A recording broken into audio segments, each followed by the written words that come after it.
ఎప్పుడో 25 సంవత్సరాలు అంటే సరిగ్గా 2000 సంవత్సరంలో దాదాపు 400 ఎకరాల విస్తరణలో అప్పటి విజిటిఎం కూడా అధికారులు వేసినటువంటి ఈ వెంచర్ కావచ్చు, లేదంటే ఈ అమరావతి టౌన్షిప్ కావచ్చు, ఎట్టకేలకు పునర్జన్మని చెప్పుకోవాలి. కారణం ఎంతో కాలంగా పెండింగ్లో ఉన్నటువంటి ఇంటర్నల్ రోడ్ నిర్మాణానికి ఎట్టకేలకు మోక్షం కలిగింది. గత కొద్ది రోజుల నుంచి అమరావతి టౌన్షిప్లోని క్రికెట్ స్టేడియంకి వెళ్ళేటువంటి ప్రధాన రహదారికి మాత్రం తార్ రోడ్ నిర్మాణ పనులు ప్రారంభించారు.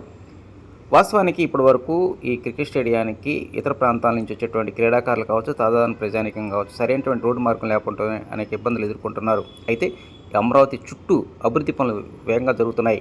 ఉత్తరం వైపున రోడ్ నెంబర్ 14, పడమర వైపున విజయవాడ పడమర బైపాస్ రోడ్డు నిర్మాణం, అదేవిధంగా దక్షిణ వైపు నిర్మల్ రోడ్డు విస్తరణ, ఇట్లా అన్ని హంగులు ఒకేసారి వస్తున్న నేపథ్యంలోనే ఇంటర్నల్ రోడ్డు నిర్మాణ పనులు కూడా ప్రారంభించడం పట్ల క్రీడాకారులు మాత్రం ఆనందం వ్యక్తం చేస్తూ ఉన్నారు.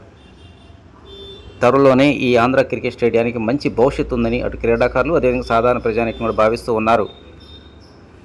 అమరావతి టౌన్షిప్ పడమర వైపున ఇప్పటికే రైతులకు ఇచ్చినటువంటి రిటర్నబుల్ ప్లాట్ల అభివృద్ధి పనులు వేగంగా జరుగుతున్నాయి. అదేవిధంగా ఉత్తర వైపున రోడ్ నెంబర్ 14 అనేటువంటిది అంటే నీరుకొండ టు మంగళగిరి రైల్వే స్టేషన్కి సంబంధించినటువంటి రోడ్డు విస్తరణ పనులు వేగంగా జరుగుతున్నాయి. అదేవిధంగా ఇంతకుముందు చెప్పిన విధంగా నిర్మాణ పనులు, ఇట్లా ఒకే కాలం ఒకే సమయంలో ఈ అభివృద్ధి జరగడం పట్ల ప్రాంత ప్రజానికం హర్షం వ్యక్తం చేస్తూ ఉన్నారు.